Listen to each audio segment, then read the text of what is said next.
مولاي صل وسلم دائما أبدا على حبيبك خير الخلق كلهم مولاي صل وسلم دائما أبدا على حبيبك. السلام عليكم warahmatullahi wabarakatuh. Alhamdulillahi rabbil alamin. Wabihi nasta'inu ala umuri dunya waddin. Wassalatu wassalamu ala asrafil anbiya'i wal mursalin Sayyidina Muhammadin wa ala alihi wa sahbihi ajma'in, amma ba'd. Faqad qala Allah ta'ala fi kitabil Qur'anil Karim wa huwa asdaqul qailin. A'udzu billahi minasyaitonir rajim. Bismillahirrahmanirrahim. Yarfa'illahu alladhina amanu minkum walladhina utul ilma darajah. Al-ayah. Wa qala nabiyuna Muhammadun sallallahu alaihi wasallam, talabul ilmi fardhatun ala kulli muslimin wa muslimatin. Al-hadis. Wa qala al-ulama man intaqala liyata'allama ilman ghufira lahu qabla an yahtuwa. Sing sahajal ma anu lempang arek ngaji, maka dihampura samemeh lempang ku Gusti. Pertama-tama dan yang paling utama, marilah kita panjatkan puja kehadirat Allah Subhanahu wa taala. Salawat dan salam semoga tercurah limpahkan kepada paduka alam, yakni Habibana wa Nabiyana wa Maulana Muhammad sallallahu alaihi wasallam. Dan tak lupa kepada para sahabatnya, para tabi'in atba tabi'innya. Mudah-mudahan kita semua dianggap sebagai umatnya jaga di yaumil kiamah. Amin ya Allah ya Rabbal alamin. Yang saya hormati Bapak dosen pengampu ilmu pengantar dakwah, Bapak Erpiansah. Dan tak lupa kepada para hadirin yang menonton video ini yang saya hormati juga. Pada kali ini saya akan menjelaskan dalam kitab Safinatun Najah, yaitu terdapat dalam paslun man intaqada wudu'uhu haruma alaihi arba'ah.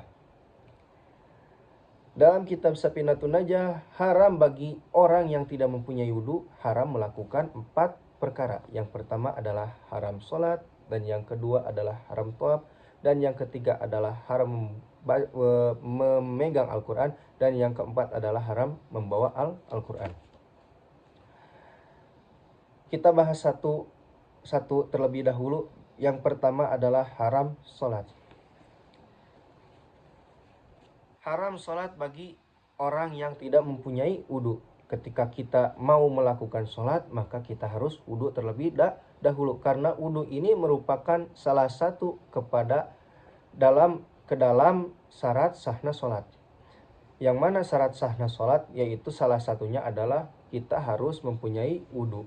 Ketika kita tidak mempunyai wudu, berarti kita ketika mau sholat, kita harus melakukan wudu terlebih dahulu. Lanjut, yang kedua adalah haram thawaf. Haram bagi orang yang tidak mempunyai wudu, itu haram melakukan thawaf. Berarti ketika kita mau thawaf, kita harus wudu terlebih dahulu agar kita bisa melakukan thawaf. Timbul pertanyaan, ada seseorang yang bertanya, Mang, gimana atuh misalkan kalau kan di Mekah teh waktu thawaf teh pacampur gitu antara laki-laki dan perempuan. Ketika kita antel kulit antara laki-laki dan perempuan, itu kan menurut kitab Safinah juga membatalkan wudu. Berarti kita solusinya yaitu harus taklid kepada salah satu imam. Menurut salah satu imam ini, ketika antalnya kulit antara kulit lelaki dan kulit awewe itu tidak membatalkan wudu. Nah, berarti kita wudunya juga itu harus mengikuti imam tersebut.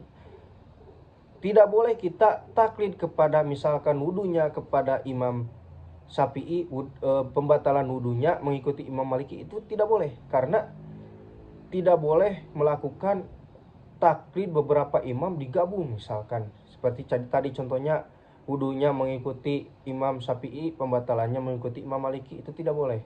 Berarti suatu peribadahan tersebut kita harus mengikuti imam yang kita taklid kepada imam tersebut. Contoh misalkan kita wudunya taklid kepada Imam Maliki, berarti pembatalan wudunya juga mengikuti yang pendapat Imam Maliki. Nah, toabnya juga mengikuti toab Imam Maliki. Itu taklid. Nah, yang ketiga adalah haram memegang Al-Quran. Nah, berarti kalau misalkan kita mau memegang Al-Quran, berarti kita wajib wudhu terlebih dahulu. Karena kalau misalkan kita tidak mempunyai wudhu, kita memegang Al-Quran, itu haram hukumnya. Lanjut, yang keempat adalah haram membawa Al-Quran.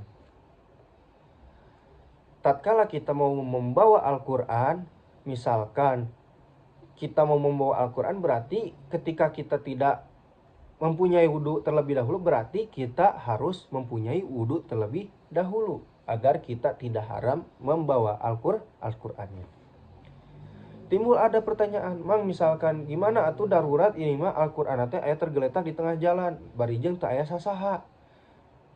Maka lamun misalkan ku nalika Al-Quran diantepkeun wae teh misalkan bisi katayan ku tai kotok atawa kunaon, berarti itu mah termasuk ke dalam darurat. Maka kita harus membawa Al-Quran itu dipindahkan ke tempat yang lebih aman supaya tidak terkena kotoran atau najis, atau misalkan tidak terinjak-injak oleh hewan. Berarti itu mah darurat. Bisa kita tidak wudhu terlebih dahulu. Nah, kalau misalkan wudhu dulu teh mah bisi kainjak ku hewan teh heula, ku hewan teh ya. Nah, itu mah disebutnya dengan darurat karena dalam usul fikih ad-darurah tubihul mahdurah. Darurat bisa merubah ke dalam hukum. Telah beres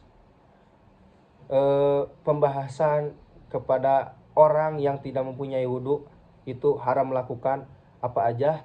Kita lanjut kepada pembahasan selanjutnya, yaitu haram bagi orang yang junub. Nah, di dalam kitab Safinatun Najah yaitu wayahrumu alal junubi sittatu asya'a. Nah, haram bagi orang yang junub itu melakukan 6 perkara. Yang pertama adalah dia haram melakukan sholat.